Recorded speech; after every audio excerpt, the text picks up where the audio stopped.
How's it going, everyone? And welcome back to the KINOMENTOR channel.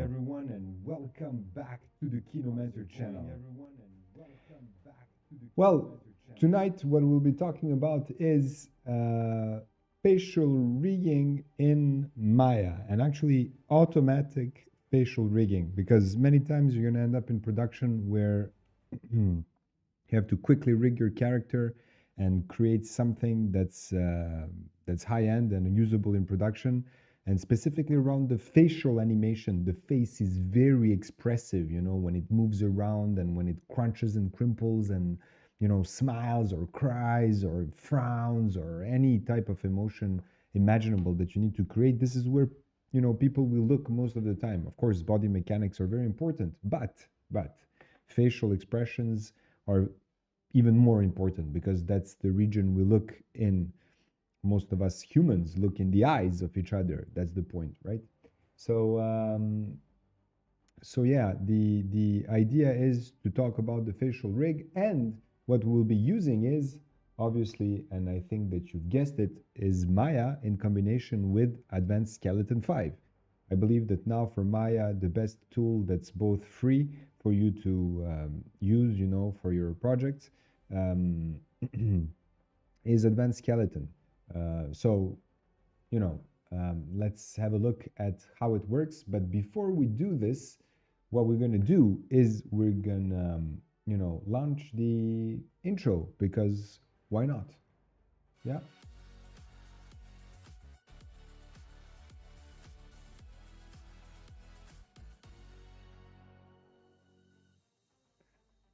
All right, and here we are now in Maya, and I have the scene open. For those of you who've been watching the previous live stream, we rigged this same character here in Maya, but we just created the body rig. Now what we're going to do is we're going to focus on the face and the facial rig. But please, before we start, would you be kind enough to like and subscribe? Just hit the like button and click the bell icon to be notified when the next live stream comes on. I think it's pretty important. So if you can, and if it's not too much hassle for you to like and to subscribe, that would help the channel a lot and help me create even better content. All right, now let's have a look at how we can start this amazing tutorial. All right, so now we have Advanced Skeleton already loaded. If you don't have Advanced Skeleton already loaded in your system, you can check the previous live stream when I quickly talked about how to import Advanced Skeleton, but I will assume that you do. And if it's not loaded on the left side of Maya, what you can do is actually you can click on your shelf where you've installed the Advanced Skeleton, and you will have all of these menu pop up. All right, mainly what we're interested here is to look at the option that's located under face, right? And let me just see if I can, we can put the magnifier on so that you have an idea of where this is located. And the idea is that this is located here under the face. You will have a bunch of options here that actually, are divided into parts that contain first the pre-selection of elements that will make up your face. Then you're going to fit things around and build it. But I'm going to go slowly with this, because the most important thing is to go through all of the aspects here one by one. So let me just check one more thing here before we start.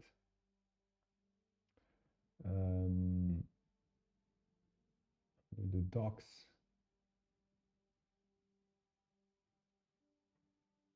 Okay. All right. Okay. Now let's see. Let's see one more thing before I launch into this.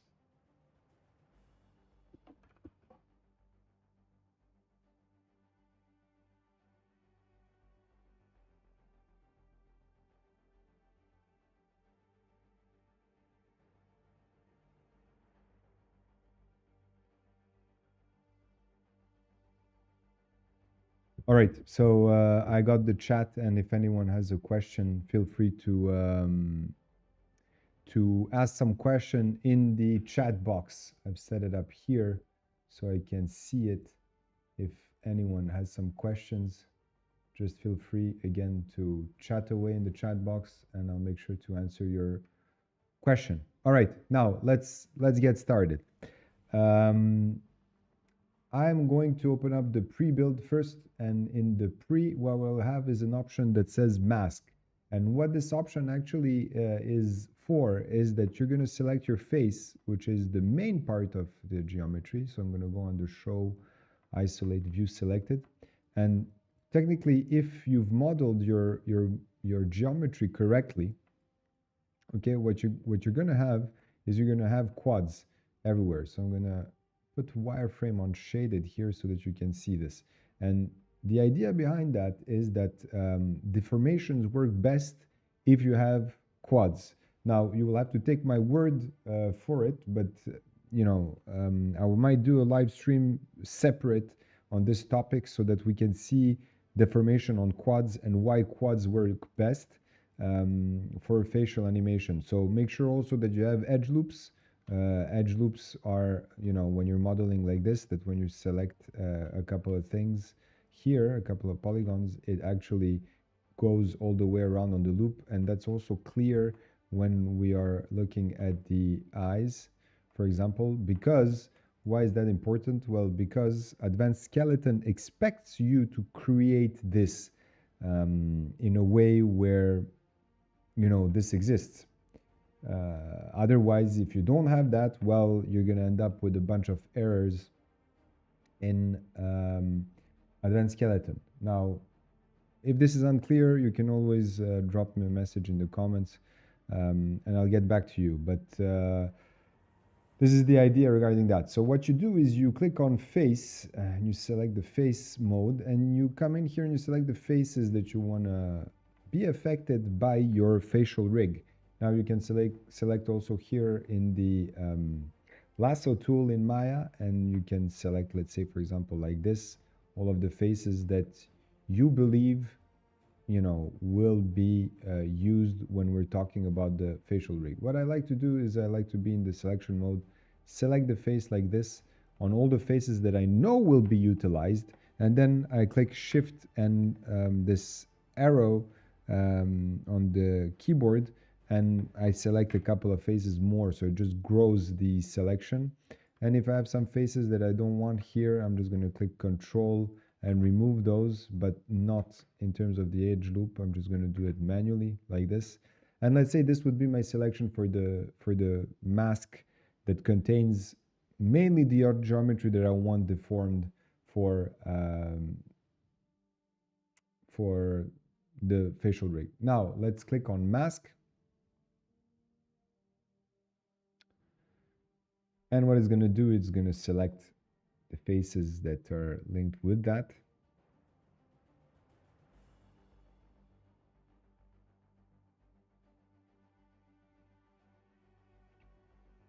It is taking quite some time for reasons unknown for now, so it might be that the software is actually, oh no, it's okay. So it didn't crash. All right, so there we go. We have those selected. Now after that, what you want to do is you want to pre-select the face object, and that's pretty much simple. For me, in this case, it contains this entire model. For you, maybe you've modeled your model up until the neck. Might be, I don't know. So might be a good way to go as well this way. For me, it was modeled all the way till the torso. It's fine, just select face. And then after that, you have all the objects that are making up your face. So in this case, I have the eyebrows for sure. I need to select them. Then also one thing that would be maybe creating a problem is that if this is a single geometry. Now, if this happens, what you can do, if you combine this while you were modeling, what you can do is you can go under Mesh and click Separate. And what's going to happen is it's going to create two separate geometries for you. Anyhow, I'm going to select the eye. So I'm going to go under show non-show polygons to make sure that I just select polygons. I'm going to select the right eye. I'm going to select the left eye. I'm going to select the face because that also makes up the face. And also within the model, what I'm going to do is click Control H to hide what I've selected. I'm going to select the gums and the teeth that are together, and also the tongue that's hidden under here. And what I'm going to do is I'm going to go back to display show, and I'm going to say show less hidden. If you want to know the shortcut for that, that's Control Shift H, but I'm going to bring back everything here. And for some reason, I have lost my selection. Okay, must have clicked somewhere else. Display show last hidden, and then I'm just going to see, yeah, that's still selected. I'm going to select the face again. Sorry for that. The eyebrows, not the cap, and that's it, right? I got that. All right. Then I'm going to say all head. Then I'm going to select the right eye. This is the right eye, right eye. I'm going to select the left eye, left eye. I'm going to hide this now, Control H, and I'm going to select the upper teeth, the lower teeth, the tongue, and then the eyebrows. So now I can select them together, eyebrows.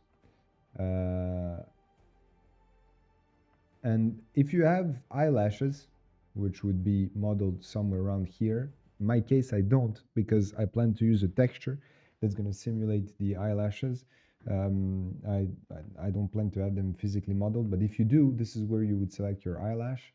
And if there are any extras that are linked to the face, like for example, if we would have a beard or something like that, this is where you would actually select extras, okay? Now, one more thing, you can click on model check, and what it's going to tell you is that the above transform values are non-default values. For me, it is recommended that I use model clean before I do. I'm going to say okay. I'm going to continue anyway.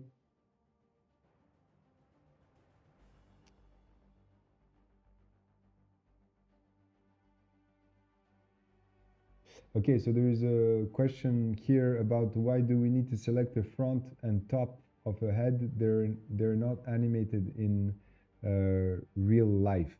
Well, for now, what I've selected was the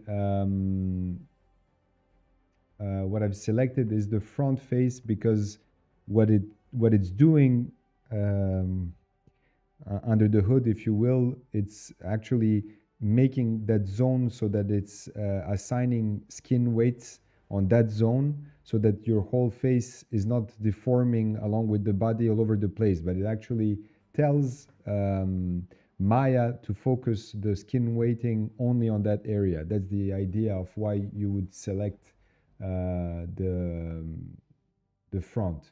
I'm not sure about the question in terms of the top of the head, because I haven't selected anything at the top of the head. What maybe this was referring to in the question is more about the joint that I might have here on the top, but this is something that stayed from the body rigging. So this is the head end joint that, by the way, will stay.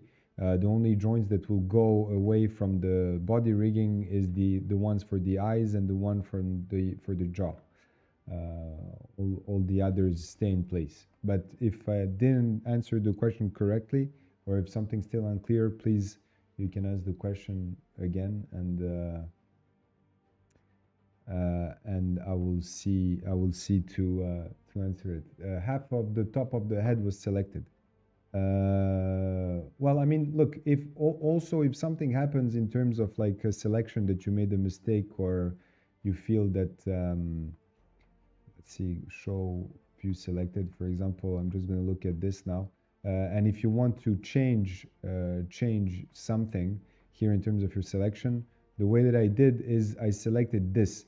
Now the facial rig here takes into account also the forehead, if this is what you're referring to in terms of the top of the head, because this also is something that's going to crumple and move around, and when the eyebrows go up or the eyebrows go down, this part of the face also is considered moving. What's not really moving is, you know, the back of the head. We don't really care. The top here, where you would have some hair, is not really important. And the neck is not going to have too many controls, maybe up until here, and that's it. So and what this allows you also is that if you made the wrong selection, and if you're unsure about your selection, it's not too terrible if you've selected some of the faces here or some of the faces that are missing here in the corner. You know, it's not problematic, because actually what this does, as I said, is just focuses and tells Maya where to include the skin weight later on when it's doing the automatic rigging. Pretty much that's what it does, but it's good to know this. And if you made a mistake, for example, before in the selection that you did, you can always click on mask again, and what it's going to do is it's going to take now into account the new selection and arrange everything according to that. I hope that answers the question, but anyhow, it's going to take a couple of seconds to load up the all of the faces I've selected in the system. And again, advanced skeleton allows you to change things. You know, it's not at times it will report some errors if something's not working, if the model is not done properly or something like that. If it's not symmetrical, it might happen that happens. You know, but again, it's not the end of the world. You can reselect things and try to make it work. Okay, so if your model is not symmetrical exactly, you can here have the option to select non-symmetrical, you know, and fit one part of the face, and then, you know, do the rig for the left side of the face separate. So it might happen. You might have a character that's, I don't know, for some reason has different, you know, physiognomy or physiology of the face, where it's not completely symmetrical. So advanced skeleton allows you to do that.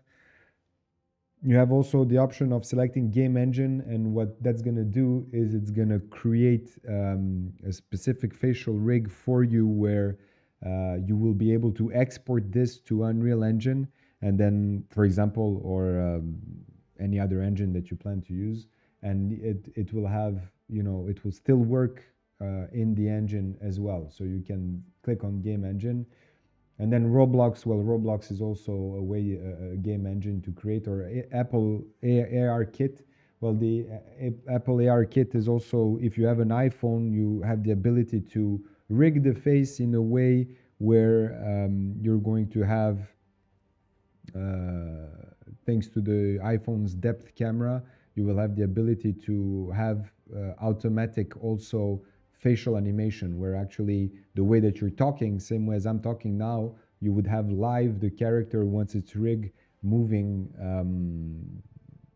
and that can be considered somehow motion capture, which is great because you can quickly get some cool animations, but it requires also a bit of cleanup, but it's really cool. So I think I will show that in the next upcoming live stream, how to rig the face to achieve that, because for those of you who have iPhones, it's a really cool feature that allows you to quickly have some facial animation that looks convincing with the minimal cleanup to do afterwards. I have another question here that says, should the mouth be slightly open for this to work properly? Well, ideally, what you want to do when you're modeling here is to have a little bit of an opening, right? So I'm zoomed in here. You don't want everything to be super tight. I mean, maybe even here it's on the edge, but what I'm going to show you is I'm going to start moving now I'm going to move the polygons a little bit here. You see, it's close, because otherwise it would look weird when you're modeling to have this area here completely open, except if your character has a scar or something. But the idea behind this is that what you want to have is you want to have this edge loop here, right? This one here, if I select the edge, because later on what we're going to do is we're going to do this. We're going to select the edge, and it needs to flow in a circle like that all the way, right? So that it goes on the top lip, but also comes back below at the bottom lip. And slightly, when you're modeling, of course, you should leave your your model to have a little bit of breathing room. Now, having said that, you know, when you're modeling, you don't want to have this much space for this to work, because then your character would look like this when it's in its relaxed pose. I mean, in the default pose, and you don't want that. You know, you want to have something that's pretty much the way our face would look when it's resting. And either way, you have tools in Advanced Skeleton that help you push out all of these polygons that are here so that you can select in an easier way later on.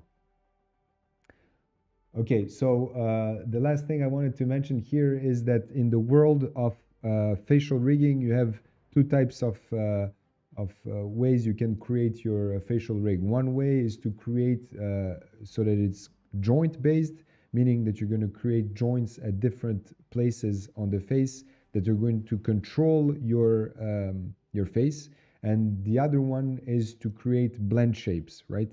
And creating blend shapes is also very powerful because you can create blend shapes, or basically in Maya, a way where you have different poses of your face, like let's say smiling, frowning, one eyebrow up, and different types of expressions, but you can sculpt them in a way where it actually, when you have a character that's, for example, very cartoony, you can push very far these expressions, and it will be driven by these blend shapes.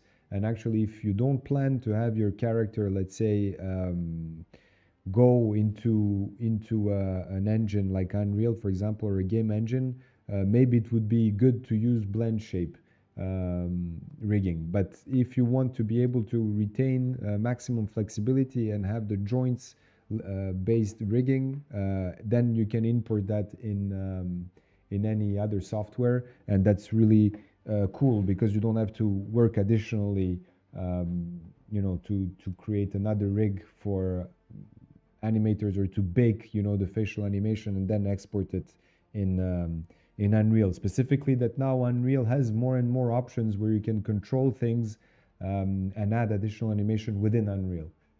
So I would go the joint way, you know, if you prefer that. But anyway, you can try on your own the blend shapes. It works pretty much the same way.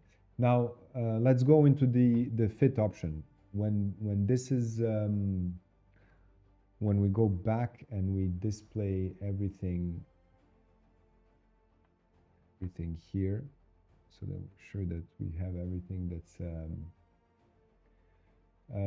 yeah, there's another question. Yeah, or are we planning to stream one day on blend shapes? Sure. The idea is to have also on blend shapes, so that you can see how you know, easily it is to create blend shapes, and how driven with the blend shapes you can create. That's why you also have an option on Advanced Skeleton here where it's mixed, so you can have the power of retaining the joints on the face, but also using some blend shapes to push your animations further, right?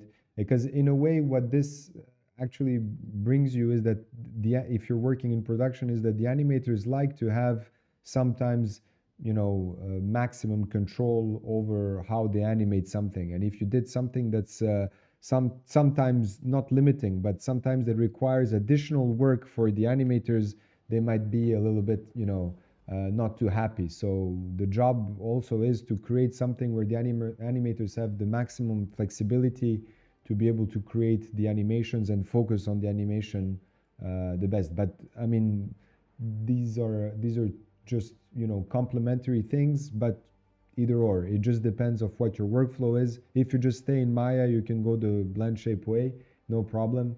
If you plan to take your model and whatever rig you've created further and export somewhere else in, I don't know, any real-time engine, I would go with the joints. But definitely we'll try also to do on the blend shape ones.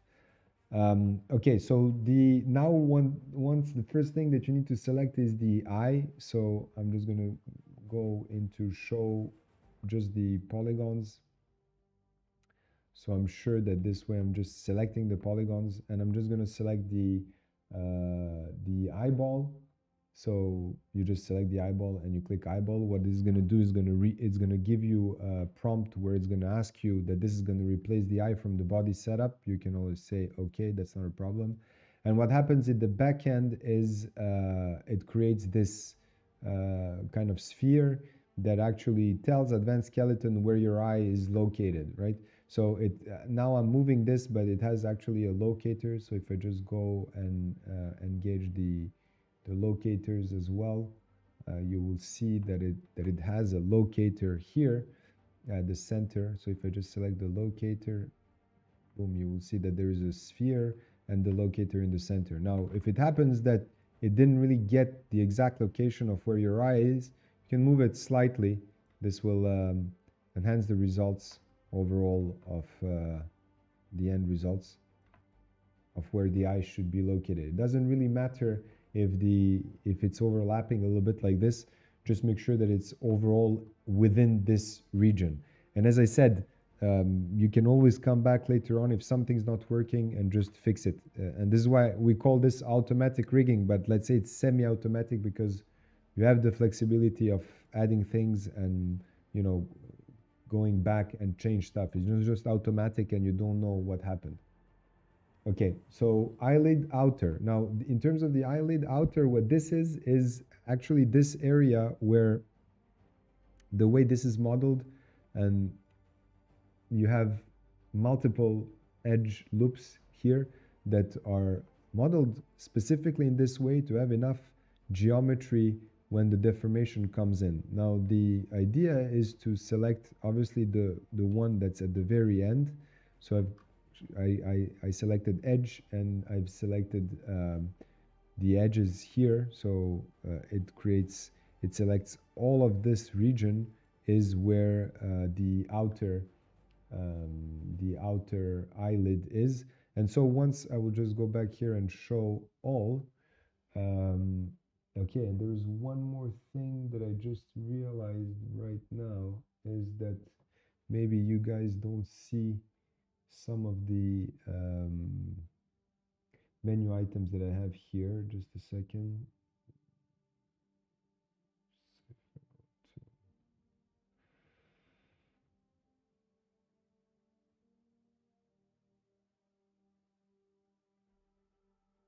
All right, so now, yeah, so now you see all of that. Okay. Sorry for that, guys. Now, the idea is that if you left click on your mouse, you will have the option in the hotbox to select the edge. And now you just click once on the first edge that you want to select. And if you hold shift and double click, it will select all the edge loop, provided that you've modeled your model correctly. And now you can click on eyelid outer, and it's going to create a NURBS curve that goes around that, and another curve that advanced skeleton uses for its own purposes. And if it's done right, it's going to appear now any second. Also, depending on the complexity of your model, it might take more or less time to build. All right, and there you go. It created in this region the NURBS surfaces. Now, moving on, the idea is to select the eyelid main. Now, the eyelid main is this one here that ends up here towards the end. Before it starts curving inside, that's the eyelid main. And then once it finalizes this one, so there is the eyelid inner. And the eyelid inner will be the one that's just below, hidden below the eye here. So I'm just going to show you this once the eyelid main gets done. And in order to push that out, you have an option that assists you. Same as the lips, as we discussed earlier. There is an option where it pushes this out so you can select it easily.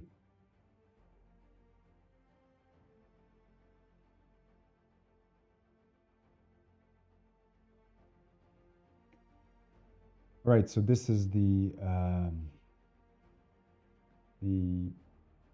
eyelid main. Now the inner one. So if I click on assist, what happens is that you see it pushes out the geometry for you completely out. And this way you can select the one that's the inner one. So the inner one is this one here, where it curves and it's inside. That would be the eyelid inner. So if it's properly modeled, you can see that it goes all the way around and it has selected everything in a proper edge loop. So I'm ready to click on eyelid inner. And once it creates all of the NURBS curves and what it needs to build, it will go back in. And actually what it does is that it creates two soft mods selections based on what you've selected previously, and just pushes that selection out so that it's easier for you to select. And once you click on create eyelid inner, it just deletes those two soft mods and just shows you the result.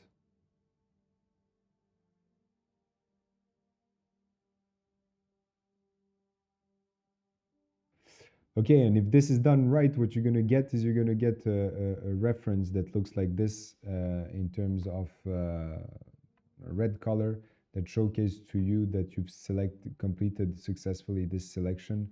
And this shows to you that everything's fine. You did everything right up until now. Now, the next part is the lip outer. So the lip outer is considered this one here. No, sorry, the one below. This one here is the lip outer. And again, the way that it's modeled, you can see that based just on my selection, it created a full edge loop, no problem. And that also gives you an indication that your model is good. So I'm going to click on lip outer.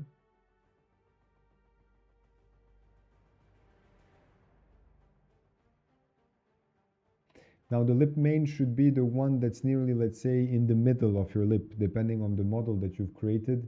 What you're going to have is you're going to have a lip that's inside, in the center. That's where you want this one to be for the lip main.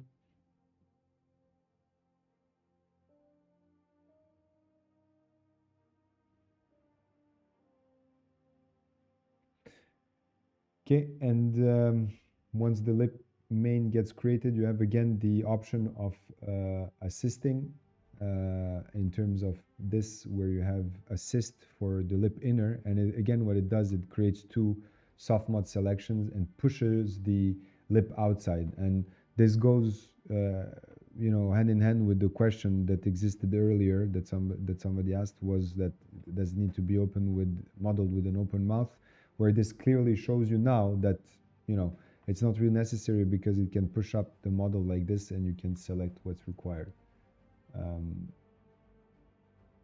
Yeah, someone said, oh yeah, you said the rigging system looks awesome. The AR kit stream will definitely be exciting. Yes, it's a really exciting tool and addition in Advanced Skeleton, and it works amazingly. I think that when you check out the live stream, when we're going to be talking about that, it's pretty cool, because live while I'm talking and you see my camera talking, you will be able to see the model move as well, which is pretty cool. So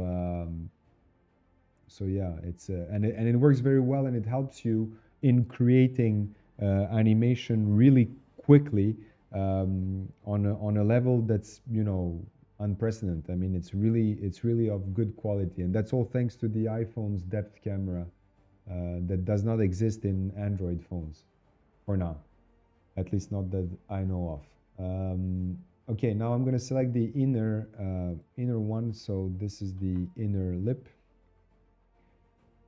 Just checking that it's selected everything, and then we should be done with the mouth setup. Then we're going to move on to the eyebrow inner, outer, and the center of the eyebrow.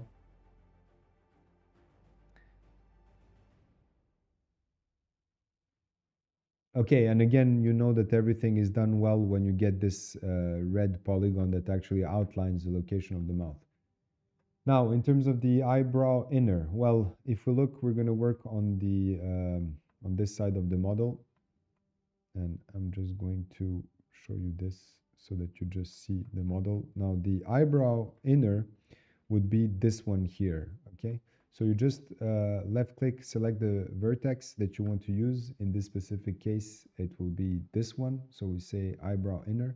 What happens here is because I just selected the model here in isolation, what it does, it creates a ball, a sphere with a locator, and this is actually going to be the control where the joint is going to be created to move the eyebrows up and down.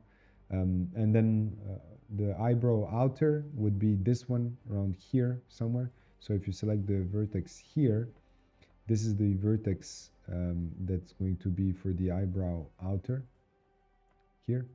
So eyebrow outer. And then the one that we have inner should be somewhere in the center between these two.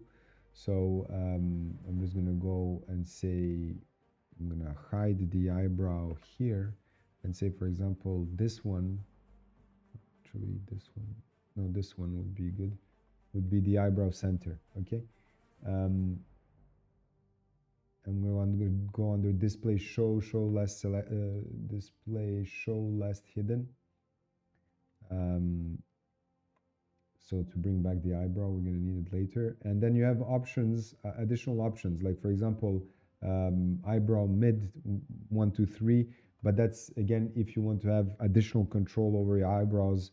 I'm not going to go into that right now because it won't be necessary. Now, what is necessary is to select the forehead, right? And selecting the forehead requires for you to select 3 vertices. So in this case, we will have the 3 main vertices that go like somewhere around this area. So for me, the forehead would be here, and then the top here, and let's say somewhere around here. This would be the forehead area. And once I'm done, I click forehead, and I should have polygons that outline roughly where the part of the forehead that I want to use. Okay, now the next one will be the jaw pivot. Okay, now the jaw pivot, and again, there is one thing, I don't know if I mentioned it, but it's good to mention, is that on the side of if something is unclear, so I've done this so many times that I know it nearly by heart, but if you're starting out and you didn't do this before, you have kind of like a question mark, and you can click on that question mark if you're really unclear on where to place your selection, and it will show you the selection of where you could place the jaw joint, for example. But for any of the options that you see here on the left side, where actually you have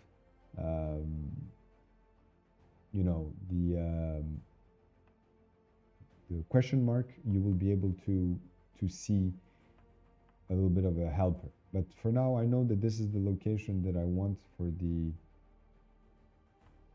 jaw to happen in terms of the corner. But again, as I said, the question mark, if you're unsure, it shows you roughly where you want to place it. For me, I know that this will be somewhere around here in terms of the jaw corner. Again, if you're unsure, you can click on jaw, and it will show you that this is where you need to place it in terms of the top of your model. Here is the jaw, and what it asks you now is like, okay, this will replace the jaw from the body setup. Sure, I have a body setup that's made from before, and obviously I don't need this, so I'm going to replace it. Say, okay, no problem. Please go ahead and replace it. And then the throat is roughly right underneath here, somewhere here. So you can select the throat. And again, the cheek. So the cheek is somewhere around here, roughly. And the cheekbone is something that's right under the eye. So that's where the cheekbone is. The cheek razor, well, the razor is right above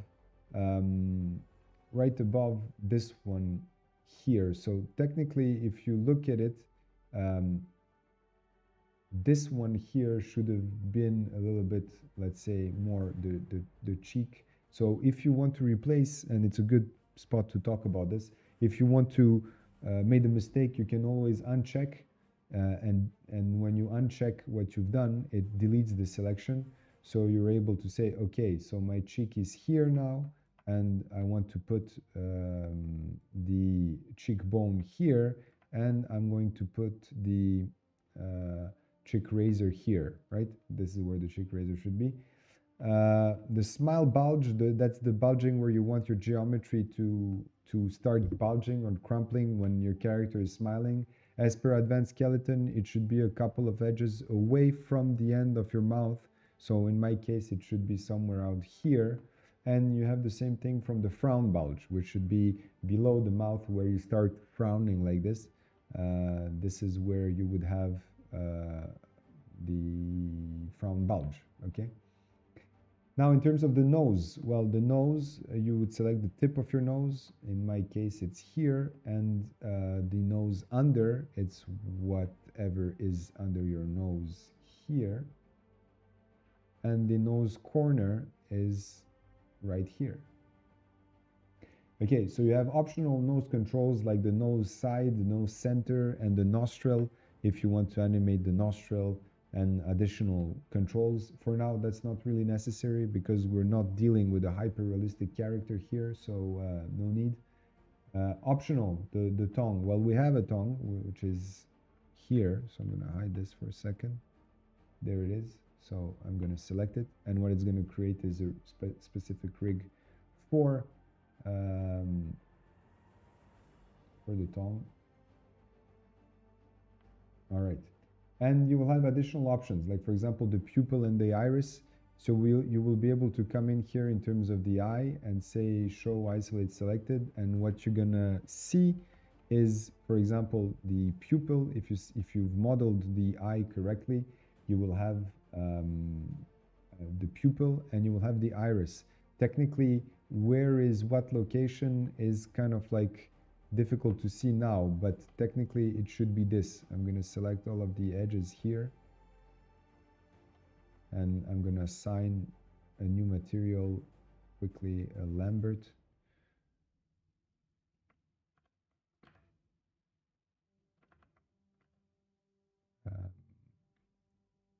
And within the Lambert, I'm going to make it black so that it's easier to see.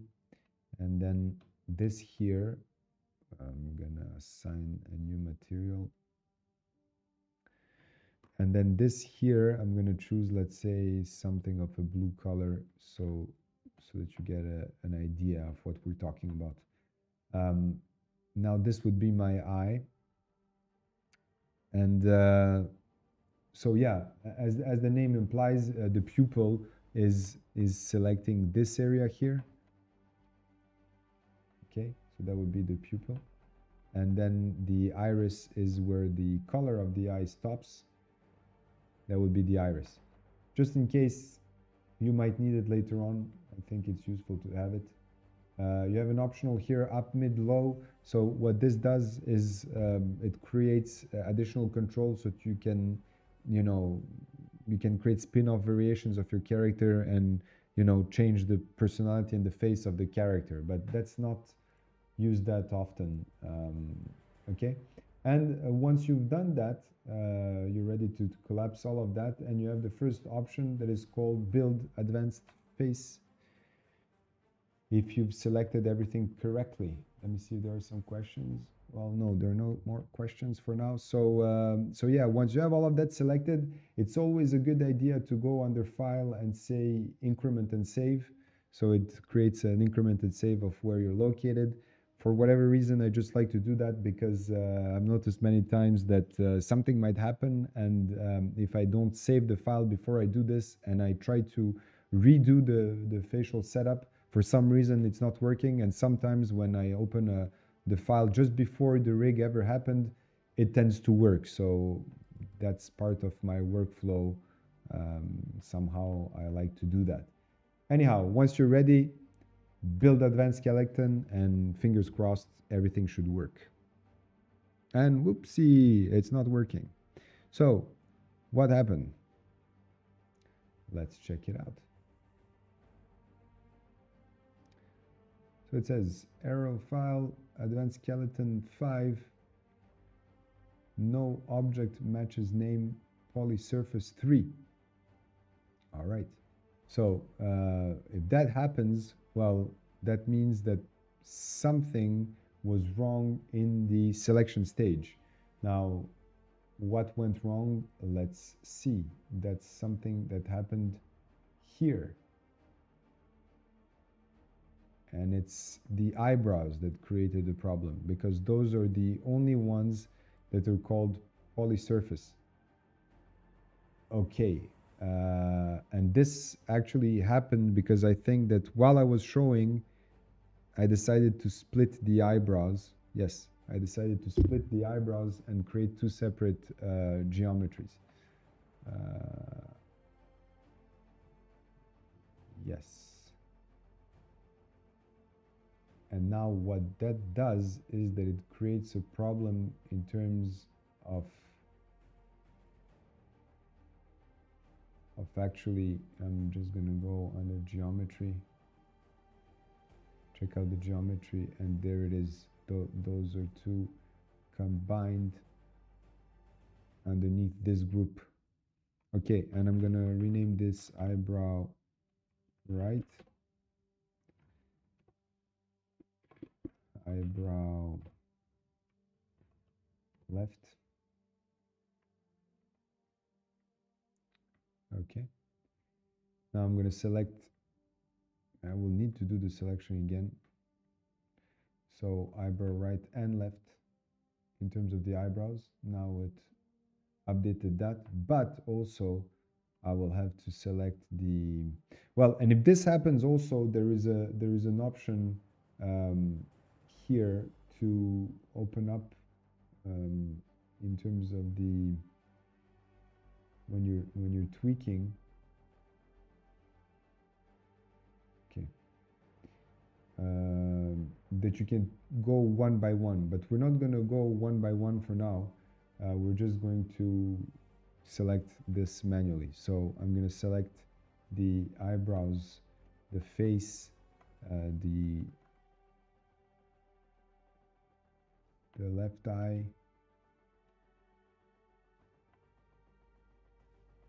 so left eye, the right eye, the face, and then from the outliner I'm going to select the eyebrows, and I'm going to go in here and select the upper teeth and the tongue. Okay, and I'm going to go back to all head elements just to make sure that all of that is selected. And now let me hit build advanced skeleton, and hopefully now it should work. Well, again, it's complaining about the eyebrow.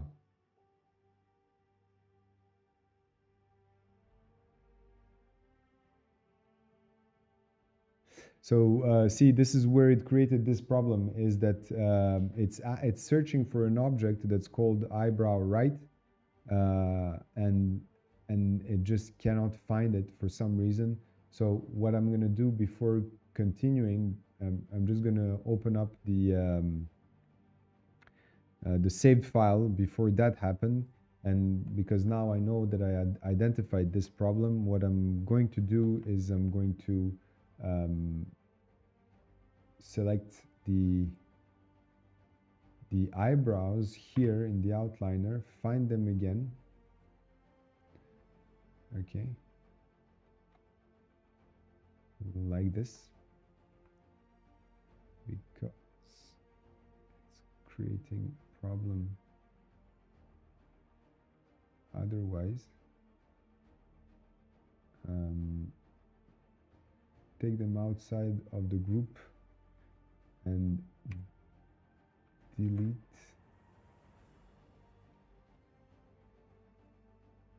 delete by type history, so that way there is no history and they're nice and clean. And just I'm gonna rename those eyebrows.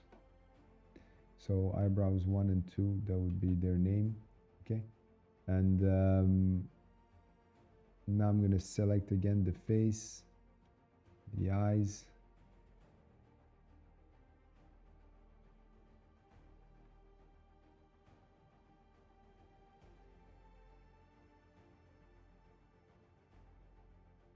And I'm going to select the teeth and the tongue and say again all head. It's going to create a new skin cluster, which is exactly what I want. And right eye, upper teeth, the eyebrows, I'm going to select them again here. Okay. And now I'm going to increment and save again and try it out. And as you can see, it's working. I'm kind of glad that somehow this happened, because I had a lot of questions that were being focused on one of the tutorials I created before on the facial rig. Many times people had issues like this where it happened that they didn't select properly, or the geometry was renamed and so on, and then it created problems. So at least somehow someone in the future can look at this and see that it happens to me sometimes. While I was showing, I decided to split the eyebrows to show you guys something, and I entered up in this problem. But actually, you can always troubleshoot and fix the problem, because it might happen that you get into problems even though this is automatic. It doesn't mean because it's automatic that it's error-free. You still have to work it out, do some cleanup and some additional arrangement to make it work. But either way, it's a very powerful tool that helps you, create already a working facial model in a fraction of the time. Because, if I was to do a live session now where I would manually rig all of this, which is also possible to create all of this manually, it would take probably 6-7 hours in terms of the live class. Whereas this is going to take less than an hour and a half, if even that much, and I'm really going slowly to showcase everything to you guys in terms of how it works. So you can see how much it speeds up your workflow when you're working in production. All right, so now it's working out its magic. While it's doing so, what it does is that it's creating on the side of the face, it's creating also selections where you will be able to select part of the face and animate it, move it around, and so on. So it's building what we call this GUI, graphical user interface.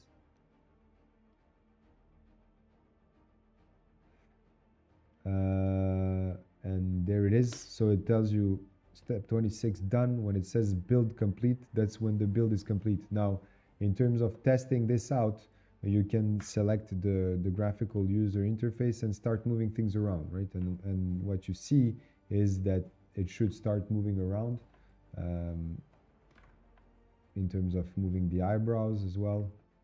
So I'm just going to go under shading and remove wireframe unshaded. And when you look at this, somehow you see at times it works, everything's fine. So the eyebrows go up and down, left and right, and things like that. The thing is mainly that you don't see how the geometry is deforming. And when you go under shading, wireframe unshaded, what happens is that you start seeing if your geometry is deforming correctly. And here in this specific case, it's not. And this is fixable. And this is what I was talking about, where you can go in and start fixing with the skin weights what's going on within your model. And obviously, when you're working and animating and stuff, you don't want to leave up your deformation to look like this, all crumpled. Specifically, when you know that you modeled the geometry to not be like that. So that's fixable, not to worry. But when you look at it this way and you remove wireframe unshaded, you wouldn't even really notice it. But I do, and I don't like to leave it like that, so it will require a bit of a cleanup. Now let's look at the control for the eye, and the eye should be moving, and it is moving correctly, and this one as well. And notice when everything is modeled correctly, how it's pulling a little bit of the geometry as well, because when your eyes are moving for real, you know, they tend to pull a little bit of the skin like this as well from the eyelid, right? There's a question here. I think it is error free. The software simply does not accept one's errors. Yeah, true. I mean, but if you do follow the steps as they're outlined, it does work pretty much error free. It just takes a little bit of practice and making sure that you just follow the steps as they're supposed to, and there is no problem. I was able to troubleshoot just because of these reasons. I've spent working on so many characters that that I do know where the errors come from. Okay, so the eye, you can control each of the eyes separately, or you have a control here where you control both of the eyes together in terms of these two locators as well. Then let's check out the cheeks, and if you've done the cheeks correctly, what should happen is that you can either put the cheeks inside, or they can be pulled outside like this. So, you know, if you need to pucker or something like that, the mouth.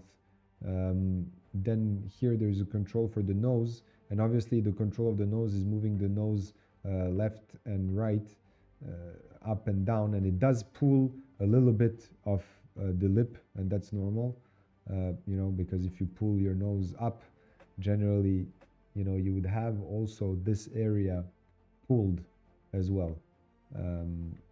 Okay, and then this is the jaw control. So if I open up the mouth here by using the graphical user interface, I should be able to open close the mouth into an O shape, or open it more into an A shape, and everything should follow. And as you can see, everything is falling exactly where it's supposed to. So this works nicely. Then there is the option for the mouth corner, so you can move the corner of the mouth if you need even more, up and down, left and right. Okay, and that gives you the test of how things are working. Now, if at any time you move, then switch things around, and you don't need to go in and select manually and put zeros everywhere. You go back to Advanced Skeleton under Publish. You have the option to say go to build pose, and when you click go to build pose, it resets absolutely any selection that you might have moved somewhere. It brings it back. But now what I wanted to talk about is this: when it's a joint-based rigging like this, which you don't see it now, because what happened is, even if I hide this, what happens is that Advanced Skeleton has hidden all of these joints that were used to create this rig. But what it did do is it added these controls. So if you look at this, each of these controls that you have on the face are actually where the joints are located, and you can manually go in without the GUI and move things around. So you can select this and move the nose here, you know, like if you want to push the expression so it like looks really weird like this, it's possible. You can select the edge of the mouth and push it all the way here, all the way till the corner, if you want to create, you know, I don't know, the Joker's expression, for example, something that's really pushed like this. You can do it, and that's pretty much gives a lot of, you know, a lot of, how should I say, space for the animators to work and arrange where they want to put the animation, because sometimes in terms of the animation, it helps when you're able to select manually like this, and to put all of these controls exactly where you want them to be, right? Like half of the eye closed here. I want to push this eye a little bit more, you know, and it gives you a really crazy looking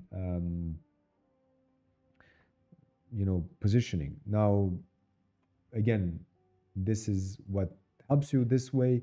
This here way with the graphical user interface is more something that resembles how you would use blend shapes, right? And sometimes animators don't even like to have this. They just want to receive a facial rig like this, and they start positioning wherever they want the controls and animate the controls. They don't animate from here, because you would be able to animate this, or you would be able to animate from here as well. Now you have both of the options that what Advanced Skeleton allows you to do, but it's not necessary that you need to have this next to your face. And again, it really depends how you like to animate.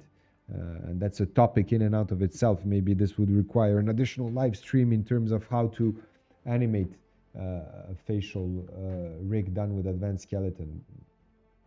Okay, but if I select the face here at the bottom, what you do have is the option, a couple of facial and motion options that were built for you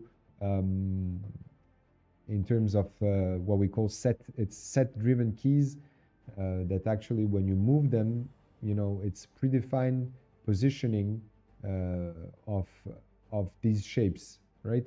And for example, here he's happy. Actually not shapes, but actually these controls. They're positioned a certain way where you actually create set-driven keys, and it remembers that when you have like a slider in your attribute editor here, you can move it up and down, and it actually moves into a predefined position, right? This would be the angry one, this would be the sad one, this would be the surprise, okay? This would be the fear, disgust, and contempt. And the idea is that also, and this is kind of like a bridge between joint-based and blend shape kind of a thing, is that in blend shapes, you have already these shapes that are predefined and you put them in the GUI. But what you can do also with this is that you can arrange in any given position, like your model, for example, here, like this, something like that. And you can create a set-driven key by selecting this and adding more to this. And say, for example, I don't know, questioning, or he's like asking himself a question, and that's a specific thing that you want to use.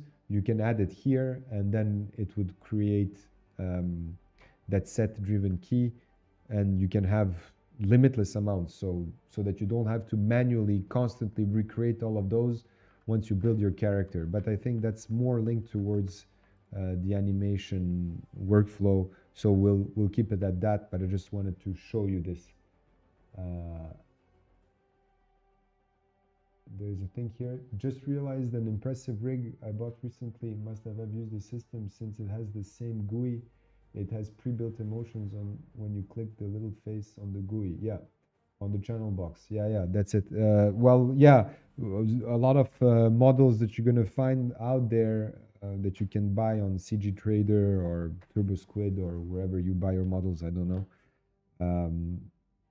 will have Advanced Skeleton used, because once you've finalized your model here and that you've rigged it, once you save this, you can export it in a way where actually you don't need Advanced Skeleton anymore for it to work in any other Maya scene. So for example, I'm using Maya 2019, but somebody might be using Maya 2022, and you can just simply import your character in there. It's going to work because it's using all Maya stuff. There is nothing in there that's how should I say, proprietary from the guys that made Advanced Skeleton. Everything is made using tools in Maya, same way as if you've done that manually, right?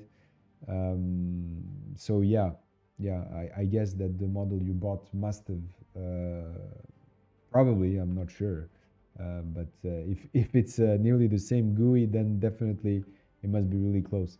Another of the things here is that you have, in terms of the pre-built alphabet, or actually not alphabet, but phonemes and sound shapes that are pre-built. But generally, I find those not very well done by default. So I don't use them that much when animating, but it could be useful. Again, it depends on how people like to animate and things they like to do with their rig.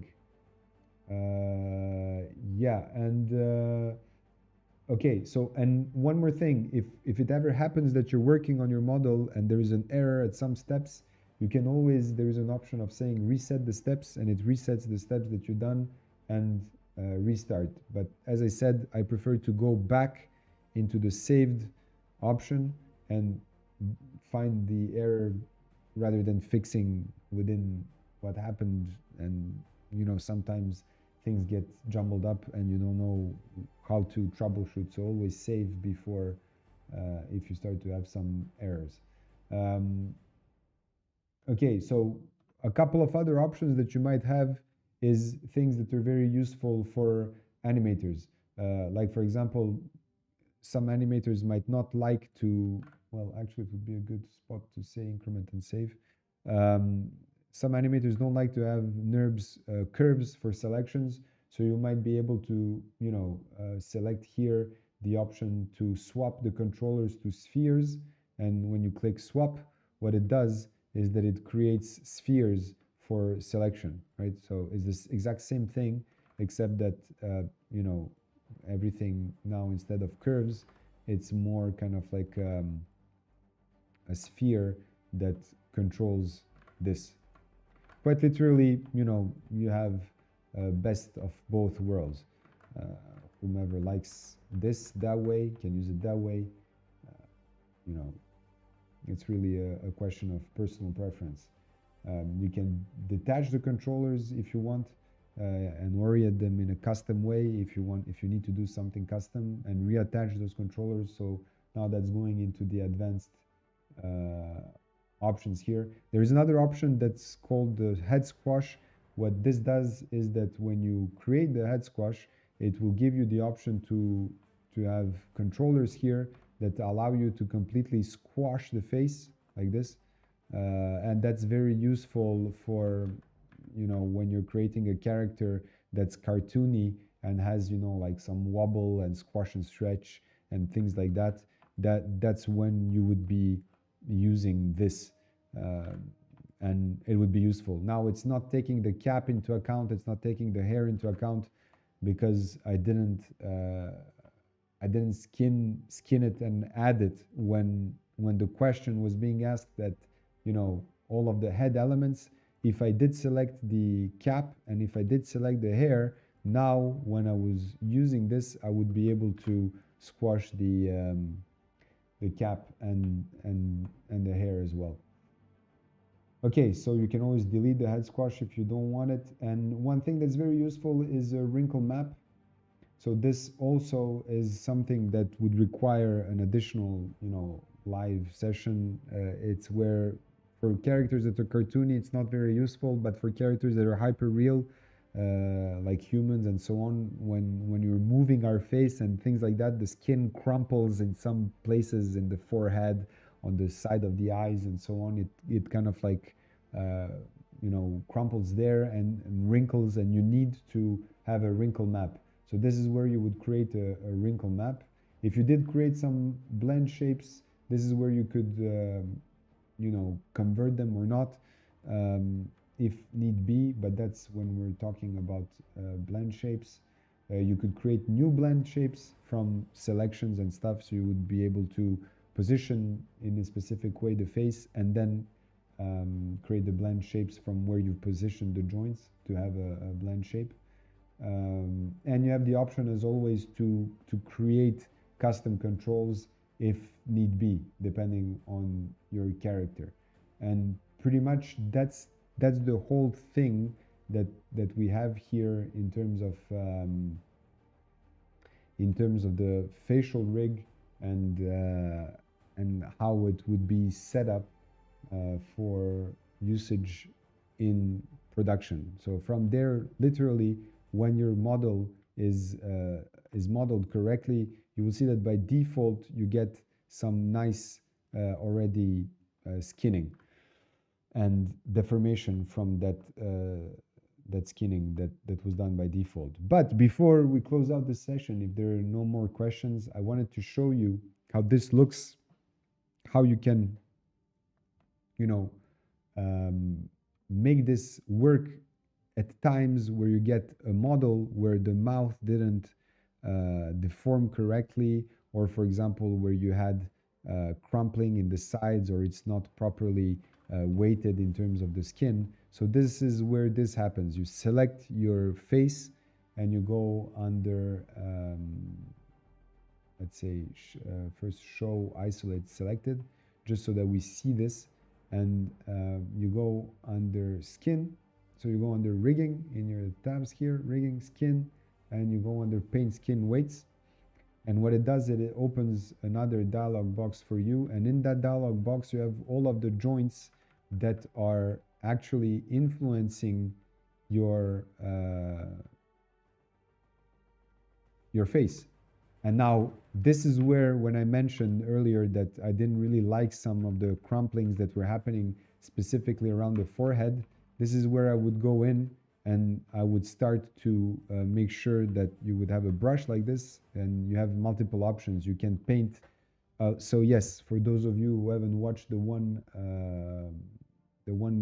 live session before of the body rigging, the way that this works is that your joint has an influence, okay? And that influence is the region where that joint is working, or actually what parts of the geometry is deforming.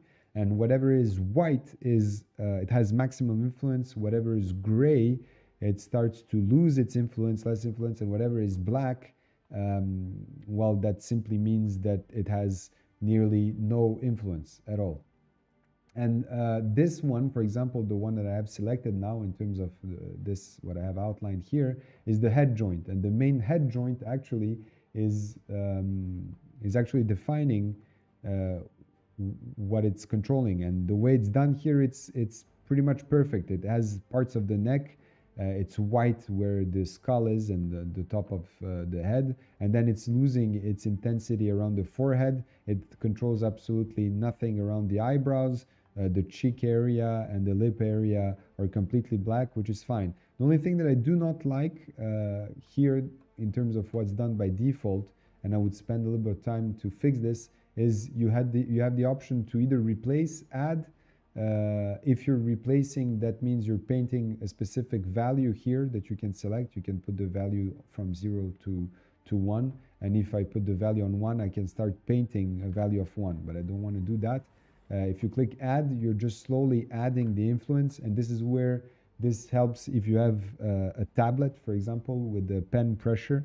And with that pen pressure, what happens is that you, depending on how strong you or hard you press on your tablet, that's how much pressure, that's how much weight would be carried over. So that's the add option. Or you have the smooth option, which is actually if you have a pretty much decent result like I do have here, you can enter and then start painting a little bit like this to smooth out the result of the influence, which by default will never happen in Maya, to receive something that's smoothed out like this. For some reason, it just ends up being rough like this. But you would go in and then you would fix. And obviously, yes, that's why I said it's automatic, but it's also semi-automatic, because it gives you the ability to go back in and to tweak things, you know, and to arrange your to arrange each of the areas that have an influence. Alex just said, I love the final output. Well, thanks, Alex. You would be able to arrange here the you know, the influence, so it works better. And all of these are actually joints that were hidden by advanced skeleton, where when you were rigging, so that it just doesn't confuse you when you're a new user. But again, there are options to bring all of that back and to work a little bit on that. And alternatively, what I would do in terms of working this out is I would go back here on shading, wireframe on shaded, and watch what happens. Now, the deformations that I had around here are much better than before. And now what I could do is I could still work on this, select, for example, put it into a position where actually this is a bit crumpling, like here in terms of the geometry. Go under show, view selected, just keep wireframe unshaded so that when I go back into skin, paint skin weights, what I'm going to look at now is I'm going to look at the region of influence. I'm using up and down on my keyboard to find where this is happening, and it's around the head. So what I'm going to do is I'm going to smooth. I'm using the smooth here, and I'm looking at the geometry so it's like nice and smooth and doesn't crumple too much. Here I would add a little bit and then smooth, you know, just so that it's not super rough. And again, you can see here there's a little bit of things that could benefit from some more work, but it's much better than what was happening initially. And again, there are options where you can actually select all of these facial, you know, controls and hide them if you wanted to. Just use the GUI, or you can hide the GUI and just keep all of the facial controls from the GUI. Now it's just up to you, really, the way that you like to work on this. You know, you have the option here when you select the GUI completely, the whole GUI. You have the option here to, you know, have the visibility. The custom control visibility is to on or off. If you put 0, they would be off. You have the eye control visibility if you want it to be on or off. The aim that I just switched off. If I put 1 here, it's going to show up. If I put 0 here, it's going to be removed, and so on. So it really, you know, gives you the possibility of, if I hide the face here, you would see that there are a bunch of controls here that are actually controlling the tongue and the movement of the tongue. And if you really don't want that, well, you can go back here and, you know, you can just switch it off here. So it's located here, teeth, aim control, tongue control off, and as you can see, it's gone. Or if I want to bring it back, here it's back, right? So so really nothing. Display, show, all. So nothing's really limiting you in terms of what you can achieve, even once the rig is done. You can, you know, keep on working and adding things. It doesn't mean that once you've pressed the create facial rig that your rig is done. You can still continue to work and create things and, you know, adjust as you go along. And the more you work, obviously, the more you will get accustomed to how Advanced Skeleton works. But it's actually, I would call it really a helper plugin, because it helps you to create all of these things that are expected to be there when you're working in production, that you would spend a lot of time to create manually by hand, and it really is a lifesaver when you don't have a lot of time to create the rig and you really want to get up and running quickly. So so yeah, that's the Advanced Skeleton 5 demo in terms of how to do the facial rig. In the next live session, we'll be talking either about how to animate this and push it further, and talk about how to rig for the AR kit using the iPhone to create custom live animations to be used in Maya or in real-time engines like Unreal, where you could connect all of that and for it to work live, which is pretty exciting. So I'll post in the community messages for you guys a question which one you'd like to get first, and we'll work on that one for the next session. Yeah, I hope this was useful to everyone that joined. Thanks for joining. Don't forget to like and subscribe if you're not already subscribed, and click the bell icon to get notified when the next live stream comes online. And up until then, I hope you guys have fun working with advanced skeleton, that this helps you to practice and gives you some insights in terms of how this works. And if any questions pop up, feel free to drop your comments underneath the video, and I'll get back to you as soon as possible. And up until then, thanks for joining in. It was a pleasure to help you out. And if you have any questions, as I said, feel free to ask down in the comments. Have a nice evening, and I will see you in the next one. Thanks, guys.